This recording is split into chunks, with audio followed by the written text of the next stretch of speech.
Disclaimer. This documentary program is created for education information purpose only. The views, comments, statements, opinions carried or expressed as a part of this program are the independent view of the respective participants. CAST does not endorse or support any such views and makes no warranties regards to the accuracy and reliability of the same. This program is not in any manner whatsoever intended to defame, disparage, or bring disrepute to any person, entity, caste, creed, community, race, or religion. Viewers' discretion is advised. The maps used in the video is purely for graphical representation, and most of the visual contents are AI-based tools, including voice, to give a shape to the author's thought creativity. The creator affirms that they have made every reasonable effort to limit the material used in this video, strictly within the framework of the Copyright Act and the principles of fair use for educational purposes. The information, facts, and visuals presented in this video have been gathered from a variety of sources, including, but not limited to, social media, electronic media, public libraries, the general internet, and artificial intelligence, AI. The history of Israel, Palestine dating back to the Ottoman Empire from the early 16th century until World War I, and further towards an endeavor for a comprehensive peace framework with 20 points agenda by the President of the United States of America in a meeting with Prime Minister Israel on September 29, 2025, and the later strictly ignoring for a two-state theory, moving in contradiction to some of the advocates of a two-nation theory, including the Palestinians that we see in this documentary further ahead. Kindly watch the video till the end for a thorough review of the history of Israel, Palestine, relation, seen or read never before. The history of the State of Israel and the Palestinians is a complex narrative, spanning centuries with their modern conflict rooted in the 20th century. Following World War I and the collapse of the Ottoman Empire, the region came under British control as the mandate for Palestine. The region that includes present-day Gaza, Israel, and West Bank was a part of the Ottoman Empire from the early 16th century until World War I. During this time, the population of Palestine, including the area of Gaza, was overwhelmingly Arab, with a diverse mix of Muslim, Christian, and Jewish communities coexisting under Ottoman rule. The seeds of modern conflict began with the rise of Zionism in the 19th century Europe, which called for the establishment of a Jewish homeland in Palestine. Now, before dwelling into the details, it is mandatory to know about Zionism and then the Great Ottoman Empire. Zionism is an ethnocultural nationalist movement that emerged in late 19th century Europe with the primary goal of establishing and supporting a Jewish homeland in the region historically known as Palestine, which corresponds to the land of Israel in Jewish tradition. The fundamental belief of Zionism is that the Jewish people constitute a nation, not merely a religious community, and have a right to self-determination and safety in their ancestral homeland. This right, they argue, is recognized for all peoples under international law and was long denied to the Jewish people who faced centuries of persecution and anti-Semitism, particularly in Europe. The movement arose in the late 19th century as a response to rising anti-Semitism, including violent pogroms in the Russian Empire and the failure of Jewish emancipation in Europe to fully protect Jews. Modern political Zionism was formally established by Theodor Herzl in 1897. Herzl, an Austrian Jewish journalist, organized the first Zionist Congress, which propagated the aim of establishing a national home for the Jewish people secured by public law. The movement was central in promoting Jewish immigration to Palestine and ultimately led to the declaration of the State of Israel in 1948. After the state's founding, Zionism focused on the promotion, defense, and continued support of Israel as a Jewish state. Zionism itself was a controversial subject. Controversy stems from the fact that the land was already inhabited by Palestinian Arabs, who view Zionism as a colonial movement that led to their displacement. The conflict between Israeli Jews and Palestinian Arabs remains central to the region. The religious Zionism integrates Jewish faith with nationalism, often advocating for a greater connection to biblical lands. In essence, Zionism is the national liberation movement of the Jewish people, which successfully achieved its primary goal with the establishment of the State of Israel. Now, returning to the main subject, let us dwell upon the historical part of the subject. The Ottoman Empire emerged from the remnants of a number of earlier states and political entities in Anatolia, modern-day Turkey, and the surrounding regions, which later grew to include significant portions of the Middle East and the Balkans. Come on, let us explore the Great Ottoman Empire. It was here, amongst the tribes of northwestern Turkey, that a warlord emerged as the founder of what would become the Ottoman Empire.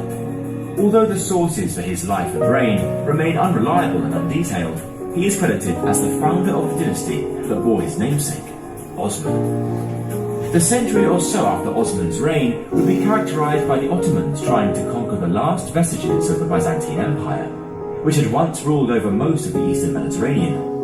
By the 14th century, however, this was now reduced to the southern portion of the Balkans, mainland Greece, the Greek islands, as well as a small amount of territory in Turkey. Their empire was ruled from Constantinople, the most formidable walled city in the medieval world, and one which had withstood many sieges over the centuries.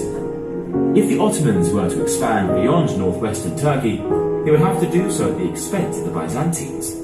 The Ottoman Empire, a Muslim empire, ruled much of the Middle East, including the region now known as Israel-gaza, Palestine, from the 16th century until the end of World War I. During this period, the ancestors of modern-day Palestinians lived in the region primarily as farmers, traders, and villagers.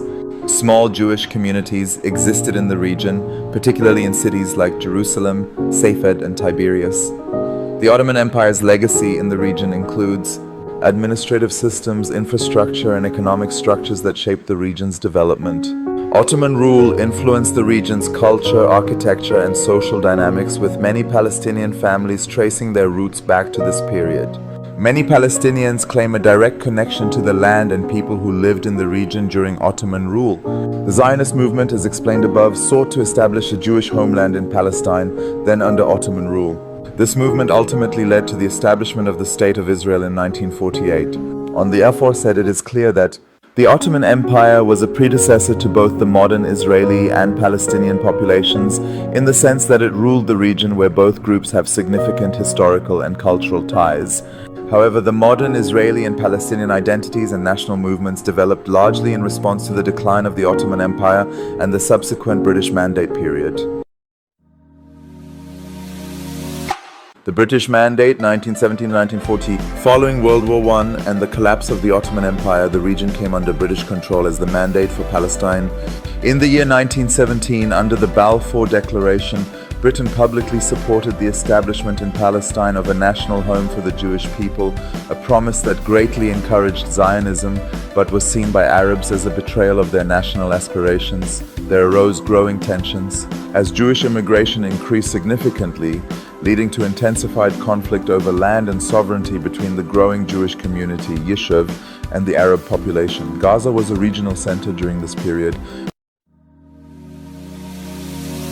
The UN partition in the 1948 war, 1947 UN Resolution 181 partition plan was drafted. The United Nations proposed dividing Palestine into separate Arab and Jewish states, with Jerusalem under international control. The Jewish leadership accepted the plan.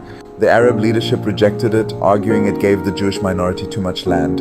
In 1948, establishment of Israel and the Arab-Israeli War, the State of Israel declared its independence on May 14, 1948.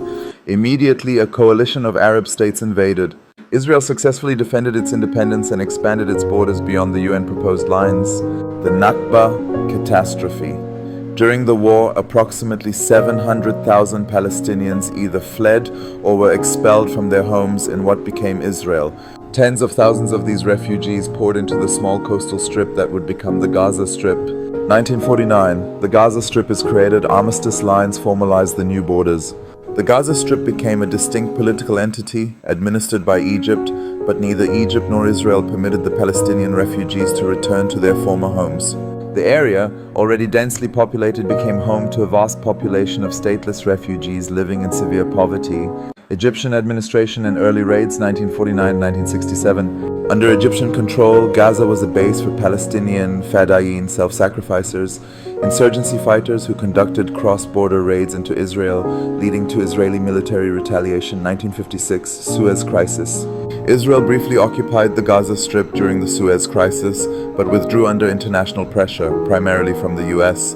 Israeli occupation and control, 1967-2005. The Six-Day War and Occupation, 1967. In the Six-Day War of June 1967, Israel captured the Gaza Strip and the Sinai Peninsula from Egypt, the West Bank and East Jerusalem from Jordan, and the Golan Heights from Syria. Gaza came under Israeli military occupation. Israeli settlements. Following the war, Israel established settlements within the Gaza Strip as well as in the West Bank, housing several thousand Israeli citizens. Gaza's population remained primarily Palestinian refugees and their descendants. The First Intifada and the Oslo Accords 1987-1995. 1987-1993 First Intifada means uprising or resistance movements against Israel. A mass uprising of Palestinians in the Gaza Strip and the West Bank against the Israeli occupation, primarily using civil disobedience, strikes and protests. 1993 Oslo Accords. Israel and the Palestine Liberation Organization (PLO) signed the Declaration of Principles on Interim Self-Government Arrangements. These accords created the Palestinian Authority (PA), which was granted limited self-rule in parts of the Gaza Strip and the West Bank. Israel began a phased withdrawal from some areas, though it retained overall security control. The Second Intifada and disengagement 2000-2005. 2000-2005 Second Intifada, a far more violent uprising movement marked by Palestinian suicide bombings and Israeli military incursions. 2005 Israeli disengagement. Israel unilaterally dismantled all 21 Israeli settlements in Gaza and withdrew its troops and settlers, ending its permanent presence inside the Strip. However, Israel maintained control over Gaza's airspace, seacoast and most border crossings, leading to the international community still viewing it as an occupied or blockaded territory. Hamas takeover and blockade 2006-2007. In 2006, Hamas got a massive election victory. Hamas, which refuses to recognize Israel's existence, won the Palestinian legislative elections, defeating the secular Fatah party in 2007. In the Battle of Gaza, internal fighting erupted between Hamas and Fatah. Hamas violently routed Fatah forces and took full control of the Gaza Strip. In response, Israel and Egypt imposed a severe blockade on Gaza, citing security concerns over Hamas launching attacks. This blockade had crippled Gaza's economy and went at the heart of humanitarian crisis. Wars and cycles of conflict 2008-21. Relations have been defined by cycles of intense military conflict, primarily initiated by rocket fire from Gaza into Israel and retaliatory Israeli airstrikes and ground operations. Major military conflicts include 2008-2009, Operation Cast Lead 2012, Operation Pillar of Defense, 2014, Operation Protective Edge, 2021, Operation Guardian of the Walls. On October 7th, 2023, Hamas led a massive unprecedented cross-border attack into Israel, killing many Israelis, mostly civilians, and taking over 250 hostages. This sparked a full-scale war. Here are some glimpses that you recall hope.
2909-25, the American president, proposed a 20-point peace plan to end the war in Gaza, which was announced in conjunction with Israeli Prime Minister Benjamin Netanyahu. While the full verbatim text of all 20 points is extensive, the key elements of the proposal include immediate ceasefire and hostage prisoner exchange, and immediate cessation of hostilities. Hamas to release all remaining Israeli hostages, alive and deceased, within 72 hours. In return, Israel would release a significant number of Palestinian prisoners, including 250 life sentence prisoners and 1,700 individuals detained since October 7, 2023. Israel would also release the remains of 15 deceased Gazans for every Israeli hostage's remains released. Demilitarization of Gaza and Hamas. Gaza is to become a de-radicalized, terror-free zone that does not pose a threat to its neighbors. Hamas is required to lay down its arms, renounce governance, and see its military capabilities and infrastructure, including tunnels, dismantled. Hamas members who commit to peaceful coexistence would be offered amnesty, while those who wish to leave Gaza would be granted safe passage to receiving countries. Israeli withdrawal and security. The plan calls for a staged Israeli troop withdrawal, but only after Hamas disarms and an international security force deploys. Israel would retain security responsibility, including a security perimeter presence around Gaza. The plan states that Israel will not occupy or annex Gaza. Transitional governance and reconstruction. A temporary governing board called a Board of Peace and reportedly to be chaired by Donald Trump himself and include former British Prime Minister Tony Blair would oversee Gaza's administration and reconstruction. A transitional authority led by a technocratic Palestinian committee would govern Gaza until the Palestinian Authority, PA, completes a program of reform. The PA could then potentially take control. A Trump economic development plan would be created to rebuild and energize Gaza. Immediate and full humanitarian aid would be sent into Gaza. Future Palestinian statehood. The proposal mentions that once all the development and political reforms are carried out, conditions may finally be in place for a credible pathway to Palestinian statehood. Summary, conclusion, immediate remedies. American president's optimistic view in presenting a 20-point peace proposal comes as the death toll in Gaza surpassed 66,000, mostly women and children, with the United Nations and human rights groups concluding that Israel's actions amount to a genocide. In 1947, UN Resolution 181, Partition Plan, the United Nations proposed dividing Palestine into separate Arab and Jewish states, with Jerusalem under international control. The Jewish leadership accepted the plan. The Arab leadership rejected it, arguing it gave the Jewish minority too much land.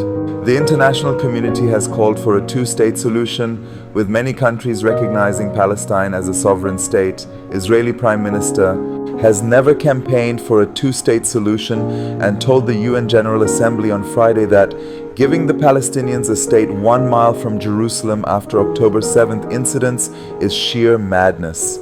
It's insane, and we won't do it. Following the history of both Israel and Palestine, it is very much clear that both comes from the same womb of Ottoman Empire regime, or even dating much back, that is obviously. Fact remains, the English has always been supportive of one child ignoring the other in terms of settlement is concerned. Israelis have been settlers with their homeland, and that is always a welcome step. But history exposes the other part has always been deprived off from the same.